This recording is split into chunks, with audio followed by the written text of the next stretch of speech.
മരണമില്ലാതെ ജീവിക്കുക എന്നൊരു കാര്യം സ്വപ്നം കണ്ടുകൊണ്ട് തൻ്റെ പ്രായത്തെ കുറച്ച് കൊണ്ടുവന്നുകൊണ്ടിരിക്കുകയാണ് അമേരിക്കൻ കോടീശ്വരനായിട്ടുള്ള ബ്രയാൻ ജോൺസൺ. അദ്ദേഹം ആ ഒരു കാര്യത്തിൽ വിജയിക്കുകയും ചെയ്തു കഴിഞ്ഞിരിക്കുന്നു. 10ഓളം വർഷം തൻ്റെ പ്രായത്തിൽ നിന്ന് അദ്ദേഹം കുറയ്ക്കുകയും ചെയ്തിരിക്കുന്നു. എങ്ങനെയാണ് അദ്ദേഹത്തിന് ഈ ഒരു കാര്യം സാധ്യമായിട്ടുള്ളത്?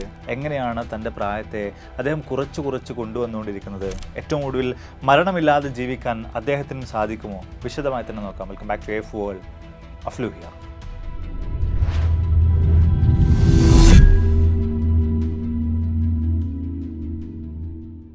വീഡിയോയിലേക്ക് പോകുന്നതിന് മുമ്പ് നിങ്ങൾക്ക് വളരെയധികം ഇൻട്രസ്റ്റിംഗ് ആയിട്ടുള്ള ഉപകാരപ്രദമായിട്ടുള്ള ഒരു കാര്യത്തെക്കുറിച്ച് ഞാൻ പറയാം.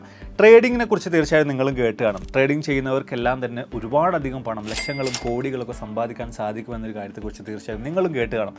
എന്നാൽ ഇതൊരു വലിയ കള്ളമാണ്. ട്രേഡിംഗ് ചെയ്തുകൊണ്ടിരിക്കുന്നതിൽ 80 മുതൽ 99% വരുന്ന ആളുകളും നഷ്ടത്തിലാണ്. വലിയ നഷ്ടം തന്നെയാണ് അവർ നേടിക്കൊണ്ടിരിക്കുന്നത്. എന്തുകൊണ്ടായിരിക്കും ഇങ്ങനെ ഒരു കാര്യം സംഭവിക്കുന്നത്?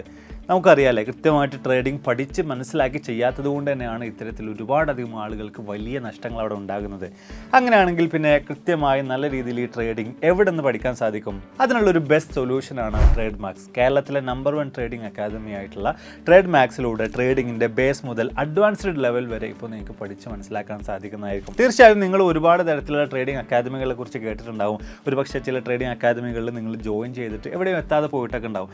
അതിൽ നിന്നൊക്കെ തന്നെയും ട്രേഡ് മാക്സിനെ വ്യത്യസ്തമാക്കുന്നത്, നിങ്ങൾ ഈ കോഴ്സിൽ ജോയിൻ ചെയ്ത് അതിൽ നിങ്ങൾ സാറ്റിസ്ഫൈഡ് അല്ല എങ്കിൽ നിങ്ങൾ നൽകിയിട്ടുള്ള പണത്തിൻ്റെ 110% ഇവർ തിരിച്ച് നൽകുന്നുണ്ട് എന്ന് പറയുന്നൊരു കാര്യമാണ്. മാത്രമല്ല ഇവർക്ക് ഓഫ്ലൈനും ഓൺലൈനായിട്ടും ക്ലാസ്സുകൾ അവൈലബിൾ ആണ്. അപ്പോൾ നിങ്ങൾ ജോലി ചെയ്യുന്ന ആളാണെങ്കിൽ വൈകിട്ടൊക്കെ വന്നുകൊണ്ട് നിങ്ങൾക്ക് ക്ലാസ്സുകളൊക്കെ തന്നെയും അറ്റൻഡ് ചെയ്ത് കൃത്യമായ നിലയിൽ തന്നെ ട്രേഡിങ്ങിനെ കുറിച്ച് പഠിച്ച് മനസ്സിലാക്കാൻ സാധിക്കുന്നതായിരിക്കും. അതുപോലെ തന്നെ രാവിലെ 9 മുതൽ വൈകിട്ട് 3:30 വരെ ഇവർ ലൈവായിട്ട് തന്നെ ട്രേഡിംഗ് ഒക്കെ നടത്തുന്നുണ്ട്. അപ്പോൾ ഇവരോടൊപ്പം തന്നെ നിങ്ങൾക്ക് ട്രേഡ് ചെയ്തുകൊണ്ട് പഠിച്ച കാര്യങ്ങളൊക്കെ തന്നെയും ലൈവായിട്ട് തന്നെ അപ്ലൈ ചെയ്ത് നോക്കാൻ സാധിക്കുന്നതാണ്. അതോടൊപ്പം തന്നെ 24/7 ഇവർ സപ്പോർട്ട് പ്രൊവൈഡ് ചെയ്യുന്നുണ്ട്. 5 വർഷത്തെ അക്കാദമിക് സപ്പോർട്ട് ഇവർ നൽകുന്നുണ്ട്. അതായത് നിങ്ങളുടെ ഈ ഒരു ട്രേഡിംഗ് ജേണിയിൽ നിങ്ങൾ ഒരിക്കലും തനിച്ചാകില്ല, ഇവർ നിങ്ങളുടെ കൂടെ തന്നെ ഉണ്ടാകും. ഇതും പോരായിട്ട് EMI ഓപ്ഷൻസും മറ്റൊക്കെ തന്നെയും അവൈലബിൾ ആണ്. അപ്പോൾ ട്രേഡ് മാക്സിന്റെ അടുത്തൊരു ബാച്ച് ആരംഭിക്കുന്നത് സെപ്റ്റംബർ 10 ട്രേഡിംഗ് ഒക്കെ പഠിക്കണം, ഒരു അഡീഷണൽ ഇൻകം ഒക്കെ ജനറേറ്റ് ചെയ്യണം എന്നൊക്കെ ആഗ്രഹിക്കുന്ന ഒരാളാണ് നിങ്ങളെങ്കിൽ ഇതൊരു ബെസ്റ്റ് ചോയ്സ് തന്നെയാണ്. നിങ്ങൾക്ക് ഇപ്പോൾ ട്രേഡ് മാക്സിന്റെ വെബ്സൈറ്റിലൂടെ ഓൺലൈനായിട്ടും ഇവരുടെ കോഴ്സ് പർച്ചേസ് ചെയ്യാൻ സാധിക്കുന്നുണ്ട്. അതും വളരെ എളുപ്പത്തിൽ തന്നെ നിങ്ങൾക്ക് അവരുടെ വെബ്സൈറ്റിൽ കയറിയിട്ട് ഈ ഒരു കോഴ്സ് പർച്ചേസ് ചെയ്യാൻ സാധിക്കും. അവരെ കോൺടാക്ട് ചെയ്യാനുള്ള ഡീറ്റെയിൽസും മറ്റൊക്കെ ഞാൻ ഏതായാലും താഴെ കൊടുക്കുന്നുണ്ട്. അപ്പോൾ ഏതായാലും നമുക്ക് ബാക്കി കാര്യങ്ങളിലേക്ക് പോകാം. ഒരു പക്ഷേ ബ്രയാൻ ജോൺസൺ എന്ന് പറയുന്ന വ്യക്തിയെക്കുറിച്ച് നിങ്ങളും കണ്ടിട്ടുണ്ടാകും, നിങ്ങളും അറിഞ്ഞിട്ടുണ്ടാകും. ഈ അടുത്ത കാലങ്ങളിലായിട്ട് സോഷ്യൽ മീഡിയയിലെമ്പാടും അദ്ദേഹത്തിൻ്റെ വ്യത്യസ്ത തരത്തിലുള്ള വീഡിയോകളും പോഡ്കാസ്റ്റുകളൊക്കെ റീലുകളായിട്ടും വീഡിയോകളായിട്ടൊക്കെ തന്നെ നമ്മൾ പലരും കണ്ടിട്ടുള്ളത് തന്നെയാണ്. അപ്പം അദ്ദേഹത്തെക്കുറിച്ച് തന്നെ നോക്കുകയാണെങ്കിൽ 1977 അമേരിക്കയിലാണ് അദ്ദേഹം ജനിക്കുന്നത്. ചെറിയ പ്രായത്തിൽ തന്നെ അച്ഛനും അമ്മയ്ക്ക് ഡിവോഴ്സായി പോകുന്നുണ്ട്. എങ്കിൽ കൂടെയും നന്നായി പഠിച്ച് മികച്ച ഒരുപാടധികം കാര്യങ്ങൾ അദ്ദേഹം നേടിയെടുക്കുന്നുണ്ട്. ഇന്നൊരു ടെക് ഓൺട്രപ്രണറായിട്ടും അതുപോലെ തന്നെ ഒരു ഇൻവെസ്റ്ററായിട്ടൊക്കെ മാറി വരാൻ അദ്ദേഹത്തിന് സാധിക്കുന്നുണ്ട്. അദ്ദേഹത്തിൻ്റെ ഒരു കരിയറൊക്കെ തന്നെയും പരിശോധിച്ച് നോക്കുമ്പോൾ വ്യത്യസ്ത തരത്തിലുള്ള ഒരുപാടധികം ബിസിനസ്സുകൾ അദ്ദേഹം ചെയ്യുന്നുണ്ട്. ചില സ്റ്റാർട്ടപ്പുകൾ അദ്ദേഹം തുടങ്ങുന്നുണ്ട്. അതിൽ ചിലതൊക്കെ തന്നെയും വലിയ സക്സസ്സിലേക്ക് കൊണ്ടെത്തിക്കാനും വലിയ വിജയം കൈവരിക്കാനും ഒക്കെ തന്നെയും അദ്ദേഹത്തിന് സാധിക്കുന്നുണ്ട്. അതിൽ എടുത്തു പറയേണ്ട ഒരു കാര്യം അദ്ദേഹത്തിൻ്റെ ബ്രെയിൻ ട്രീ എന്ന് പറയുന്ന കമ്പനിയാണ്. ആ ഒരു കമ്പനി അദ്ദേഹം പേപാലിന് സെല് ചെയ്തിട്ടുണ്ടായിരുന്നു, വിറ്റിട്ടുണ്ടായിരുന്നു. ആ ഒരു ഒറ്റ ഇടപാടിലൂടെ തന്നെ ഏറെക്കുറെ $800 മില്യൺ ആണ് അദ്ദേഹത്തിൻ്റെ കൈക്കിലേക്ക് വന്നിട്ടുണ്ടായിരുന്നത്. അതായത് ചുരുക്കി പറഞ്ഞു കഴിഞ്ഞാൽ ആളൊരു മില്യനെയർ ആണ്, ഒരു ബില്യനെയർ ലെവലിലേക്കൊക്കെ എത്തി നിൽക്കുന്ന ഒരു വ്യക്തിയാണ് എന്ന കാര്യത്തെക്കുറിച്ച് നിസ്സംശയം നമുക്ക് പറയാനായിട്ട് സാധിക്കുന്നുണ്ട്. എന്തൊക്കെ തന്നെ ആയാലും ഏറെക്കുറെ 10 വർഷങ്ങൾക്ക് മുമ്പ് തൻ്റെ ജീവിതത്തിൽ വ്യത്യസ്ത തരത്തിലുള്ള ഒരുപാടധികം നേട്ടങ്ങൾ കരസ്ഥമാക്കി അദ്ദേഹം ഇങ്ങനെ മുന്നോട്ട് പോയിക്കൊണ്ടിരിക്കുമ്പോൾ, പ്രത്യേകിച്ച് ഈ ഒരു ബ്രെയിൻ ട്രീ ഒക്കെ അദ്ദേഹം വിറ്റ് അതിൽ നിന്നൊക്കെ ഒരുപാടധികം മില്യൺ കണക്കിന് തുകകൾ അദ്ദേഹത്തിൻ്റെ കയ്യിലേക്ക് വന്നപ്പോൾ ജീവിതത്തിൽ എല്ലാമായി എന്നുള്ളൊരു നിലയിലേക്ക് അദ്ദേഹം പതിയെ എത്തിച്ചേരുകയാണ്. അതോടുകൂടി തന്നെ അദ്ദേഹത്തിൻ്റെ ജീവിതത്തിൽ ഒരു എംപ്റ്റിനെസ് ഒക്കെ ഫീൽ ചെയ്യാൻ ആരംഭിക്കുകയാണ്. ഇതൊക്കെ തന്നെയും അദ്ദേഹം തന്നെ പറഞ്ഞു വെച്ചിട്ടുള്ള വാക്കുകൾ തന്നെയാണ്. പിന്നീടാണ് മാനവരാശിക്ക് വേണ്ടിയിട്ട് എന്തെങ്കിലും ഒരു കാര്യം ചെയ്യണമെന്നൊരു ചിന്തയിലേക്ക് അദ്ദേഹം പതിയെ എത്തിച്ചേരുന്നത്. അങ്ങനെ കുറേ കാര്യങ്ങൾ അദ്ദേഹം ആലോചിക്കുന്നുണ്ട്. മനുഷ്യനാണെങ്കിലും മറ്റേതൊരു ജീവിയാണെങ്കിലും എല്ലാത്തിനും ഒരു അവസാനം ഉണ്ടല്ലേ, ഒരു മരണമുണ്ടല്ലേ. എന്നാൽ ഈ ഒരു മരണത്തെ അതിജീവിക്കാൻ സാധിച്ചാലോ? അദ്ദേഹം ഇത്തരം ചില ചിന്തകളിലേക്ക് എത്തിച്ചേരുകയും അതുമായി ബന്ധപ്പെട്ട് കൂടുതൽ പഠനങ്ങൾ നടത്തുകയും പല ഹെൽത്ത് കെയർ ഫീൽഡിലുള്ള കമ്പനികളിലും മറ്റൊക്കെ ഇൻവെസ്റ്റ് ചെയ്യാൻ ആരംഭിക്കുകയൊക്കെ ചെയ്യുന്നുണ്ട്. മരണത്തെ ഒരാൾക്കും തടഞ്ഞു വെക്കാൻ സാധിക്കില്ല, മാറ്റി നിർത്താൻ സാധിക്കില്ല. ഏതൊരു ജീവനും ഏറ്റവും അവസാനം മരണത്തെ രുചിക്കുക തന്നെ ചെയ്യുന്നതായിരിക്കും. അപ്പോൾ ഏതൊരു ജീവനെ സംബന്ധിച്ചിടത്തോളം, ജീവനുള്ള വസ്തുവിനെ സംബന്ധിച്ചിടത്തോളം കാലങ്ങൾ മുന്നോട്ടേക്ക് പോയി ശരീരത്തിലൊക്കെ വ്യത്യസ്ത തരത്തിലുള്ള മാറ്റങ്ങളൊക്കെ സംഭവിച്ചിട്ടാണ് ഒരു സാധാരണ നിലയിലുള്ള ഒരു വ്യക്തി അല്ലെങ്കിൽ ഏതൊരു ജീവിയും മരണത്തിലേക്ക് എത്തിച്ചേരുന്നത്. എത്തിച്ചേരാറുള്ളത്, മരണത്തിന് കീഴ്പ്പെടാറുള്ളത്. അപ്പോൾ ഈ ഏജിങ് എന്ന് പറയുന്ന പ്രോസസ്സിനെ തിരിച്ചു കൊണ്ടുവരാൻ, റിവേഴ്സ് ആക്കാൻ സാധിച്ചു കഴിഞ്ഞാൽ എങ്ങനെ ഇരിക്കും? മനുഷ്യൻ്റെ ശരീരം അല്ലെങ്കിൽ ജീവികളുടെ ശരീരം പ്രായമാകാതിരുന്നു കഴിഞ്ഞാൽ എങ്ങനെ ഇരിക്കും? ഇത്തരം പല ചിന്തകളിലേക്കും അദ്ദേഹം എത്തിച്ചേരുന്നുണ്ട്. അതിനു വേണ്ടിയിട്ട് എക്സ്പെരിമെൻറ്റുകൾ തൻ്റെ സ്വന്തം ശരീരത്തിൽ തന്നെ നടത്താൻ വേണ്ടി അദ്ദേഹം തീരുമാനിക്കുന്നുണ്ട്. അതായത് മറ്റൊരു രീതിയിൽ പറയുകയാണെങ്കിൽ കൂടുതൽ കാലം ജീവിക്കാൻ വേണ്ടി, മരണത്തെ തള്ളി നീക്കാൻ വേണ്ടി, തൻ്റെ പ്രായത്തെ കുറച്ചു കൊണ്ടുവരാൻ വേണ്ടി ബ്രയാൻ തീരുമാനിക്കുകയാണ്. അതിനുവേണ്ടി തൻ്റെ സ്വന്തം ശരീരത്തിൽ തന്നെ അദ്ദേഹം എക്സ്പെരിമെൻറ്റുകൾ സ്റ്റാർട്ട് ചെയ്ത് തുടങ്ങുകയാണ്. അദ്ദേഹത്തിൻ്റെ ഇത്തരത്തിലുള്ള ചിന്തകളോട് കൂടുതൽ ആളുകളൊന്നും തന്നെ സപ്പോർട്ട് ചെയ്തിട്ടുണ്ടായിരുന്നില്ല. പ്രത്യേകിച്ച് അദ്ദേഹം വൈഫുമായിട്ട് പോലും ഇത്തരം വിഷയങ്ങളുമായി ബന്ധപ്പെട്ടുകൊണ്ട് നിരന്തരമായിട്ട് ഫൈറ്റുകൾ ഉണ്ടാവുകയും ഏറ്റവും അവസാനം അദ്ദേഹത്തിൻ്റെ വിവാഹബന്ധം പോലും വേർപ്പെടുന്ന അവസ്ഥയിലേക്ക് പോലും അദ്ദേഹം എത്തിച്ചേരുകയും ചെയ്തിട്ടുണ്ടായിരുന്നു. എന്തൊക്കെ തന്നെയായാലും പിന്നെയും അദ്ദേഹം തൻ്റെ ഈ ഒരു ആശയവുമായിട്ട് തന്നെ മുന്നോട്ടേക്ക് നീങ്ങുകയാണ്. മരണമില്ലാത്തൊരു ലോകത്തെ സ്വപ്നം കൊണ്ടുകൊണ്ട് പിന്നെയും പല കാര്യങ്ങളും അദ്ദേഹം ചെയ്യാൻ ആരംഭിക്കുകയാണ്. അദ്ദേഹം ആദ്യം തന്നെ ചെയ്തിട്ടുണ്ടായിരുന്ന ഒരു കാര്യം, തൻ്റെ വീട്ടിലേക്ക് ഏറെക്കുറെ 30ഓളം വരുന്ന പ്രശസ്തരായിട്ടുള്ള പ്രഗത്ഭരായിട്ടുള്ള ഡോക്ടർമാരെ കൊണ്ടുവന്ന് താമസിപ്പിക്കുക. താൻ ഒരേ ഒരു രോഗിയായിക്കൊണ്ട് ഈ ഒരു കാര്യത്തിന് വേണ്ടി, തൻ്റെ ലക്ഷ്യത്തിന് വേണ്ടിയിട്ട് നിരന്തരമായിട്ട് പ്രവർത്തിക്കുക എന്ന് പറഞ്ഞൊരു കാര്യമാണ്. തീർച്ചയായിട്ടും ഇപ്പോൾ നിങ്ങൾ ചിന്തിക്കുന്ന ഒരു കാര്യം ഉണ്ടാവും, എങ്ങനെയാണ് ഒരു വ്യക്തിക്ക് അയാളുടെ വയസ്സിനെ കുറച്ച് കൊണ്ടുവരാൻ സാധിക്കുക?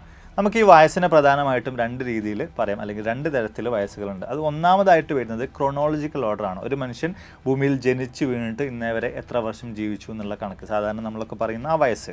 രണ്ടാമതായിട്ടുള്ള വയസ്സെന്ന് പറയുന്നത് ബയോളജിക്കൽ ഏജാണ്. ഒരു മനുഷ്യൻ്റെ ജനറ്റിക് ഫാക്ടേഴ്സ്, അതുപോലെ തന്നെ സെല്ലുലാർ ഹെൽത്ത്, ഇതൊക്കെ തന്നെ ഈ മോണിറ്റർ ചെയ്തുകൊണ്ട്, പ്രത്യേകിച്ച് നമ്മൾ നോക്കുമ്പോൾ ചില ബയോ മാർക്കേഴ്സിൻ്റെ അടിസ്ഥാനത്തിൽ കൃത്യമായ നിലയിൽ തന്നെ പരിശോധിച്ചിട്ട് നമ്മൾ കണക്കാക്കുന്ന ഒരു ഏജാണ് ഈ ഒരു ബയോളജിക്കൽ ഏജ് എന്ന് പറയുന്നത്. അപ്പം ഒരു വ്യക്തിയുടെ ലൈഫ് സ്റ്റൈല്, ഫുഡ്, അതുപോലെ തന്നെ അയാൾ എടുക്കുന്ന മെഡിസിൻസ്, ഇതെല്ലാം തന്നെ ഈ ബയോളജിക്കൽ ഏജിനെ അങ്ങേയറ്റം സ്വാധീനിക്കുന്ന ഘടകങ്ങളാണ്. മാത്രമല്ല 2021 2 വർഷം സമയമെടുത്തുകൊണ്ട് തൻ്റെ ബയോളജിക്കൽ ഏജിനെ 10 വർഷം കുറക്കുമെന്നൊരു അനൗൺസ്മെൻറ്റ് ബ്രയാൻ ജോൺസൺ നടത്തിയിട്ടുണ്ടായിരുന്നു. അതിൽ അദ്ദേഹം വിജയിക്കുകയും ചെയ്തിട്ടുണ്ടായിരുന്നു. ബ്ലൂ പ്രിൻ്റ് എന്ന് പറയുന്ന ഒരു കമ്പനി സ്ഥാപിച്ചുകൊണ്ടാണ് അദ്ദേഹം ഇത്തരം ഒരു അനൗൺസ്മെൻറ്റ് നടത്തിയിട്ടുണ്ടായിരുന്നത്. എങ്ങനെയാണ് ബ്രയാൻ ജോൺസന് ഇത്തരം ഒരു കാര്യം സാധ്യമായിട്ടുള്ളത്? 47 വയസ്സ് പ്രായമുള്ള അദ്ദേഹത്തിൻ്റെ ബയോളജിക്കൽ ഏജ് 37ലേക്ക് ചുരുക്കി കൊണ്ടുവരാൻ, 10 വർഷം കുറക്കാൻ എങ്ങനെയാണ് അദ്ദേഹത്തിന് സാധ്യമായിട്ടുള്ളത്? എന്തെല്ലാം കാര്യങ്ങളാണ് ഇതിനു വേണ്ടിയിട്ട് പ്രധാനമായിട്ടും അദ്ദേഹം ചെയ്തിട്ടുണ്ടായിരുന്നത്? ഈ ഒരു കാര്യത്തെക്കുറിച്ച് നോക്കുമ്പോൾ അദ്ദേഹത്തിൻ്റെ ഒരു ദിവസം എങ്ങനെയാണ്, അല്ലെങ്കിൽ അദ്ദേഹത്തിൻ്റെ ഒരു ഡയറ്റ് പ്ലാൻ എങ്ങനെയാണെന്നുള്ള കാര്യത്തെക്കുറിച്ചൊക്കെ തന്നെ വിശദമായിട്ട് നമുക്കൊന്ന് പരിശോധിക്കാം. അദ്ദേഹത്തിന് കഴിക്കേണ്ടതായിട്ടുള്ള ഭക്ഷണങ്ങളും പൂർണ്ണമായിട്ടും ഒഴിവാക്കേണ്ടതായിട്ടുള്ള ഭക്ഷണങ്ങളൊക്കെ കൃത്യമായ നിലയിൽ തന്നെ അദ്ദേഹത്തെ നിരീക്ഷിച്ചുകൊണ്ടിരിക്കുന്ന ഡോക്ടേഴ്സ് പറഞ്ഞു നൽകുന്നുണ്ട്. അതോടൊപ്പം തന്നെ അദ്ദേഹം വർക്കൗട്ട് ചെയ്യേണ്ടത് എങ്ങനെയാണ്, എന്തെല്ലാം കാര്യങ്ങൾ ശ്രദ്ധിക്കണം, എന്തെല്ലാം മെഡിസിൻസ് എടുക്കണം, അങ്ങനെ തുടങ്ങിയിട്ടുള്ള കാര്യങ്ങളൊക്കെ തന്നെ കൃത്യമായ നിലയിൽ തന്നെ മോണിറ്റർ ചെയ്തുകൊണ്ട് അദ്ദേഹത്തെ കൊണ്ട് അവർ ചെയ്യിപ്പിക്കുകയും ചെയ്യുന്നുണ്ട്. അദ്ദേഹത്തിൻ്റെ ഒരു ദിവസത്തെക്കുറിച്ച് നമ്മൾ നോക്കുകയാണെന്നുണ്ടെങ്കിൽ അദ്ദേഹത്തിൻ്റെ ഒരു റുട്ടീൻ എന്ന് പറയുന്നത് 4:30 ആകുമ്പോൾ അദ്ദേഹം എണീക്കുന്നതായിരിക്കും. അത് കൃത്യമായ നിലയിൽ തന്നെയുള്ള ഒരു സ്ലീപ്പ് സൈക്കിളാണ് ഈ കാലം അത്രയുമായിട്ട് അദ്ദേഹം ഫോളോ ചെയ്തു വന്നുകൊണ്ടിരിക്കുന്നത്. അതായത് കൃത്യമായൊരു ഉറങ്ങാനുള്ള സമയം, എത്ര മണിക്കൂർ സമയം ഉറങ്ങണം എന്നുള്ള സമയവും ഒക്കെ തന്നെ അദ്ദേഹത്തിന് നിർണ്ണയിച്ച് നൽകിയിട്ടുണ്ട്. പിന്നീട് അത് കഴിഞ്ഞ് 1 മണിക്കൂർ സമയം അദ്ദേഹം വർക്കൗട്ട് ചെയ്യുന്നതായിരിക്കും. അത് കഴിഞ്ഞിട്ട് 6 മണി 6:30 ആകുമ്പോഴാണ് അദ്ദേഹം തൻ്റെ ബ്രേക്ക്ഫാസ്റ്റ് കഴിക്കുന്നത്. മുമ്പ് പറഞ്ഞതുപോലെ തന്നെ എന്ത് കഴിക്കണം, എന്ത് കഴിക്കരുത് എന്നുള്ളൊക്കെ വിശദമായിട്ടുള്ള പല കാര്യങ്ങളും അദ്ദേഹത്തിന് നിർദ്ദേശിച്ച് നൽകപ്പെട്ടിട്ടുണ്ട്. അതിൽ തന്നെ പ്രധാനമായിട്ടും അദ്ദേഹം ഒഴിവാക്കുന്ന കാര്യം ഒന്ന് ഷുഗറാണ്, അതേപോലെ തന്നെ രണ്ടാമതായിട്ട് വരുന്നത് പ്രോസസ്ഡ് ഫുഡാണ്, മൂന്നാമതായിട്ട് ജങ്ക് ഫുഡ്, അങ്ങനെയുള്ള കാര്യങ്ങളൊക്കെ തന്നെയും ഒഴിവാക്കിയിട്ടാണ് അദ്ദേഹത്തിൻ്റെ ഈ ഒരു ഭക്ഷണമുള്ളത്. അത് കഴിഞ്ഞിട്ട് പിന്നീട് 3 മണിക്കൂർ സമയം അദ്ദേഹം വർക്കൗട്ട് ചെയ്യുന്നതായിരിക്കും. അത് കഴിഞ്ഞിട്ട് പിന്നീട് വീണ്ടും അദ്ദേഹം 11 മണിയൊക്കെ ആകുന്ന സമയത്ത് അദ്ദേഹം രണ്ടാമതൊരു ഭക്ഷണം കഴിക്കുന്നുണ്ട്. അതോടുകൂടിയിട്ട് തന്നെ അന്നേ ദിവസത്തെ ഭക്ഷണം കഴിക്കുന്ന പരിപാടി അവിടെ വെച്ചുകൊണ്ട് അദ്ദേഹം അവസാനിപ്പിക്കുന്നുണ്ട്. പിന്നെ അന്നത്തെ ദിവസം ഭക്ഷണമൊന്നും അദ്ദേഹം കഴിക്കില്ല എന്നാണ് പറയുന്നത്. മാത്രമല്ല ഇതോടൊപ്പം തന്നെ വ്യത്യസ്തമായിട്ടുള്ള ഒരുപാടധികം സപ്ലിമെൻറ്റ്സും മറ്റുമൊക്കെ അദ്ദേഹം തൻ്റെ ആരോഗ്യം നിലനിർത്തുന്നതിന് വേണ്ടിയിട്ട് കഴിച്ചുകൊണ്ടിരിക്കുന്നുണ്ട്. അതിൽ തന്നെ നമ്മൾ നോക്കുമ്പോൾ ആൻറ്റി ഓക്സിഡൻസും അതുപോലെ തന്നെ സെല്ലുകളുടെ ഹെൽത്ത് ഇമ്പ്രൂവ് ചെയ്യാൻ ആവശ്യമായിട്ടുള്ള കാര്യങ്ങളൊക്കെ തന്നെയും അദ്ദേഹം എടുത്തുകൊണ്ടിരിക്കുന്നുണ്ട്. അതോടൊപ്പം തന്നെ മെഡിക്കൽ ഇൻ്റർവെൻഷൻസും നടത്തിക്കൊണ്ടിരിക്കുന്നുണ്ട്. അതായത് ആരോഗ്യപരമായിട്ടുള്ള ഇടപെടലുകളും മറ്റൊക്കെ നടത്തുന്നുണ്ട്. അപ്പം ആകെ മൊത്തം നമ്മൾ നോക്കുകയാണെങ്കിൽ എങ്ങനെ അദ്ദേഹം ഈ ഒരു 10 വർഷം കുറച്ചു കൊണ്ടുവന്നു എന്ന കാര്യത്തെക്കുറിച്ച് നോക്കുമ്പോൾ ഒരു പ്രോപ്പറായിട്ടുള്ള നല്ലൊരു ലൈഫ് സ്റ്റൈൽ അദ്ദേഹം ബിൽഡ് ചെയ്തു. അതോടൊപ്പം തന്നെ വ്യത്യസ്ത തരത്തിലുള്ള സപ്ലിമെൻറ്റ്സ് അദ്ദേഹം എടുത്തു. അതോടൊപ്പം തന്നെ ഈ ഒരു മെഡിക്കൽ ഇൻ്റർവെൻഷൻസ് കൂടെ കൃത്യമായ നിലയിൽ തന്നെ നോക്കിയപ്പോൾ ആരോഗ്യപരമായിട്ട് ചെയ്യേണ്ട കാര്യങ്ങളും ടെസ്റ്റുകളൊക്കെ കൃത്യമായി നടത്തി മോണിറ്റർ ചെയ്തിട്ട് മുന്നോട്ടേക്ക് പോയതിൻ്റെ അടിസ്ഥാനത്തിൽ തന്നെയാണ് അദ്ദേഹത്തിന് ഇത്തരത്തിൽ വയസ്സിനെ കുറച്ചു കൊണ്ടുവരാനായിട്ട് സാധ്യമായിട്ടുള്ളത്. ഇത്രയധികം ഡോക്ടേഴ്സ് അദ്ദേഹത്തിന് വേണ്ടിയിട്ട് നിരന്തരമായിട്ട് പരീക്ഷണങ്ങൾ നടത്തുമ്പോൾ, അദ്ദേഹത്തിൽ വ്യത്യസ്തമായിട്ടുള്ള കാര്യങ്ങളൊക്കെ മോണിറ്റർ ചെയ്തുകൊണ്ടിരിക്കുമ്പോൾ ഇതിനൊക്കെ അടിസ്ഥാനത്തിൽ വലിയൊരു ചിലവ് തന്നെ ഈ ഒരു കാര്യത്തിന് വേണ്ടിയിട്ട്, തൻ്റെ പ്രായം കുറച്ച് കൊണ്ടുവരുന്നതിന് വേണ്ടിയിട്ട് അദ്ദേഹത്തിന് ചിലവാകുന്നുണ്ട്. ഏറെക്കുറെ $2 മില്യൺ ഒരൊറ്റ വർഷം ഇത്തരത്തിൽ വയസ്സ് കുറച്ച് കൊണ്ടുവരുന്നതിന് വേണ്ടിയിട്ട് അദ്ദേഹത്തിന് ചിലവായിക്കൊണ്ടിരിക്കുന്നത്. അപ്പം ഈ കൂട്ടത്തിൽ തന്നെ വ്യത്യസ്തമായിട്ടുള്ള ഒരുപാടധികം പരീക്ഷണങ്ങൾ, ഒരുപാടധികം കാര്യങ്ങൾ അദ്ദേഹത്തിൻ്റെ ശരീരത്തിൽ നിരന്തരമായി തന്നെ അദ്ദേഹം ചെയ്തുകൊണ്ടിരിക്കുന്നുണ്ട്. അദ്ദേഹം ഈ പറഞ്ഞ 37 എന്നുള്ളത് നേരെ കുറച്ച് കൊണ്ടുവന്നുകൊണ്ട് തൻ്റെ മകൻ്റെ പ്രായത്തിലേക്ക് 18-19 വയസ്സിലേക്ക് തൻ്റെ ബയോളജിക്കൽ ഏജിനെ കുറച്ച് കൊണ്ടുവരിക എന്നുള്ളതാണ് ഇപ്പോൾ നിലവിൽ അദ്ദേഹത്തിൻ്റെ ഏറ്റവും വലിയ ലക്ഷ്യം. അപ്പോൾ അതിന് വേണ്ടിയിട്ട് വ്യത്യസ്തമായിട്ടുള്ള കാര്യങ്ങൾ അദ്ദേഹം ചെയ്തുകൊണ്ടിരിക്കുന്നുണ്ട്. തൻ്റെ മകൻ്റെ ബ്ലഡിലെ പ്ലാസ്മ എടുത്തുകൊണ്ട് സ്വന്തം ശരീരത്തിലേക്ക് ഇഞ്ചെക്ട് ചെയ്തുകൊണ്ടുള്ള പരീക്ഷണങ്ങൾ പോലും അദ്ദേഹം നടത്തുന്നുണ്ട്. അങ്ങനെ വ്യത്യസ്തമായിട്ടുള്ള പല കാര്യങ്ങൾ ചെയ്തുകൊണ്ട് തൻ്റെ ഏജിനെ റിവേഴ്സ് ആക്കിക്കൊണ്ടിരിക്കുകയാണ് ഇന്ന് ബ്രയാൻ ചെയ്യുന്നത്. ഇനിയിപ്പോൾ അദ്ദേഹത്തിൻ്റെ ഓരോരോ അവയവങ്ങളുടെയും ഏജ് നമ്മളെടുത്ത് പരിശോധിക്കുകയാണെങ്കിൽ, ബയോളജിക്കൽ ഏജ് എടുത്ത് നോക്കുകയാണെന്നുണ്ടെങ്കിൽ അദ്ദേഹത്തിൻ്റെ ഹൃദയത്തിന് 37 വയസ്സാണ് പ്രായം. അദ്ദേഹത്തിൻ്റെ ശരിക്കുള്ള ഏജ് എന്ന് പറയുന്നത് നിലവിലിപ്പോൾ 47 വയസ്സാണ്. പക്ഷേ ഹൃദയത്തിൻ്റെ ബയോളജിക്കൽ ഏജ് 37 ഇനി അദ്ദേഹത്തിൻ്റെ ലെൻസിൻ്റെ ഏജിൻ്റെ കാര്യത്തിലേക്ക് വരുമ്പോൾ അത് 18 വയസ്സാണ്. അതേപോലെ തന്നെ സ്കിന്ന് ഏറെക്കുറെ 28 വയസ്സുള്ള അവസ്ഥയിലാണുള്ളത്. അതുപോലെ തന്നെ ഗം ഇൻഫ്ലമേഷൻ ഏറെക്കുറെ 17 വയസ്സുകാരൻ്റെ അവസ്ഥയിലാണുള്ളത്. ഈ ഒരു നിലയിലാണ് അദ്ദേഹത്തിൻ്റെ കാര്യങ്ങളൊക്കെ തന്നെയും പോയിക്കൊണ്ടിരിക്കുന്നത്. ഇനി ഇതിലൂടെ ഒക്കെ തന്നെയും എന്താണ് തൻ്റെ ലക്ഷ്യം എന്ന കാര്യത്തെക്കുറിച്ച് ചോദിക്കുന്ന അവസരത്തിൽ ബ്രയാൻ പറയുന്നത്, അടുത്ത 500 വർഷത്തിന് ശേഷം ലോകം എങ്ങനെയാണ് ഉള്ളത് എന്ന കാര്യത്തെക്കുറിച്ച് എനിക്ക് കാണണമെന്ന് ആഗ്രഹമുണ്ട്. അതിനുവേണ്ടിയുള്ള ശ്രമങ്ങൾ ഞാൻ നടത്തുന്നുണ്ട് എന്ന് പറഞ്ഞ കാര്യമാണ്. അതായത് ചുരുക്കി പറഞ്ഞു കഴിഞ്ഞാൽ ഏറെക്കുറെ 500 വർഷത്തോളം ജീവിക്കുക, അതിനാവശ്യമായിട്ടുള്ള കാര്യങ്ങൾ ചെയ്തുകൊണ്ടിരിക്കുക, മരണമില്ലാത്ത നിലയിൽ തന്നെ ഇത്രയധികം വലിയൊരു പീരീഡിലേക്ക് ജീവിക്കുക എന്നുള്ള കാര്യങ്ങളൊക്കെ തന്നെയാണ് ബ്രയാൻ ലക്ഷ്യമാക്കിക്കൊണ്ടിരിക്കുന്നത്. അതിന് വേണ്ടിയിട്ട് തന്നെയാണ് ഒരുപാടധികം മില്യൺ കണക്കിന് ഡോളേഴ്സ് ചിലവഴിച്ചുകൊണ്ട് അദ്ദേഹം പ്രവർത്തിച്ചുകൊണ്ടിരിക്കുന്നത്. മാത്രമല്ല ഇത്തരത്തിൽ ഈ കാര്യങ്ങളൊക്കെ തന്നെയും തൻ്റെ സ്വന്തം ശരീരത്തിൽ ചെയ്തുകൊണ്ട് അതൊക്കെ തന്നെയും കൃത്യമായ നിലയിൽ തന്നെ വിജയിച്ചു കഴിഞ്ഞാൽ താൻ ചെയ്തുകൊണ്ടിരിക്കുന്ന കാര്യങ്ങളൊക്കെ തന്നെയും പബ്ലിക്കിന് കൂടെ ലഭ്യമാക്കുന്നതായിരിക്കും. അതോടൊപ്പം തന്നെ ഈ ആളുകൾക്കൊക്കെ തന്നെ വേണമെങ്കിൽ അതെടുത്ത് അതുപോലെ തന്നെ യൂസ് ചെയ്യാം. അതിലൂടെയൊക്കെ തന്നെയും മരണത്തെ തള്ളി നീക്കാൻ, അല്ലെങ്കിൽ മരണമില്ലാതെ ഒരുപാടധികം കാലം ജീവിക്കാൻ, വയസ്സിനെ കുറച്ച് കൊണ്ടുവരാനൊക്കെ സാധ്യമാകും എന്നുള്ള നിലയിലൊക്കെ തന്നെയും ബ്രയാൻ വിശദീകരിക്കുന്നുണ്ട്. സത്യത്തിൽ ബ്രയാൻ ഉദ്ദേശിക്കുന്നത് പോലെ തന്നെ എന്നേക്കുമായിട്ട് അദ്ദേഹത്തിന് മരണത്തെ മാറ്റി നിർത്താൻ സാധിക്കുമോ, മരണമില്ലാത്തൊരു ജീവിതം നയിക്കാൻ സാധിക്കുമോ? ഈ ഒരു കാര്യത്തെക്കുറിച്ച് തന്നെ നോക്കുമ്പോൾ അദ്ദേഹം 2021 ഇങ്ങനെ ഒരു അനൗൺസ്മെൻറ്റ് നടത്തിയ സമയം മുതൽക്കേ തന്നെ വ്യത്യസ്ത തരത്തിലുള്ള ഒരുപാടധികം ആക്ഷേപങ്ങളും ഇതൊന്നും നടക്കില്ല എന്ന് തുടങ്ങിയിട്ടുള്ള ഒരുപാട് തരത്തിലുള്ള വാദങ്ങളും ഒക്കെ അദ്ദേഹത്തിന് നേർക്ക് നിരന്തരമായിട്ട് ഉയർന്നു വന്നിട്ടുണ്ടായിരുന്നു. പല ആളുകളും പറയുന്നത് ഇതൊരു അൺറിയലിസ്റ്റിക് ആയിട്ടുള്ള കാര്യമാണ്, ഇത് വളരെയധികം ഡേഞ്ചറസ് ആയിട്ടുള്ള കാര്യമാണ്, ഒരു കാരണവശാലും ഒരു വ്യക്തിക്ക് തൻ്റെ ഏജിനെ കുറച്ച് കൊണ്ടുവരാൻ സാധിക്കില്ല, അങ്ങനെ തുടങ്ങിയിട്ടുള്ള കാര്യമാണ്. എന്തുകൊണ്ട് കുറച്ച് കൊണ്ടുവരാൻ സാധിക്കില്ല, പിന്നെ എന്താണ് ഇവിടെ ബ്രയാൻ ചെയ്യുന്നതെന്ന് വെച്ച് കഴിഞ്ഞാൽ പല ആളുകളും വിശദീകരിക്കുന്നത് അദ്ദേഹം തൻ്റെ ബയോളജിക്കൽ ഏജിനെ കുറച്ച് കൊണ്ടുവരികയല്ല ചെയ്യുന്നത്, മറിച്ച് അദ്ദേഹത്തിന് ആ ഒരു ഏജ് ആകുന്ന ആ ഒരു പ്രോസസ്സിനെ പതിയെ സ്ലോ ചെയ്യാനാണ് അദ്ദേഹത്തിന് ഇതിലൂടെ സാധിക്കുന്നത്. അദ്ദേഹത്തിൻ്റെ പ്രോപ്പറായിട്ടുള്ള ലൈഫ് സ്റ്റൈലും മെഡിസിനും സപ്ലിമെൻറ്റ്സും ഒക്കെ അദ്ദേഹത്തെ ഈ ഒരു കാര്യത്തിന് വേണ്ടി സഹായിക്കുകയാണ് ചെയ്യുന്നത്. അല്ലാതെ അതിനപ്പുറത്തേക്കുള്ള കാര്യങ്ങളൊന്നും തന്നെ ഇവിടെ നടക്കുന്നില്ല എന്ന് പറഞ്ഞൊരു കാര്യമാണ്. പക്ഷേ നമ്മൾ അദ്ദേഹത്തിൻ്റെ ഫോട്ടോ ഒക്കെ എടുത്ത് നോക്കുന്ന അവസരത്തിൽ കൃത്യമായി തന്നെ അദ്ദേഹത്തിൻ്റെ ഒരു ചേഞ്ച് കാണാൻ സാധിക്കുന്നുണ്ട്.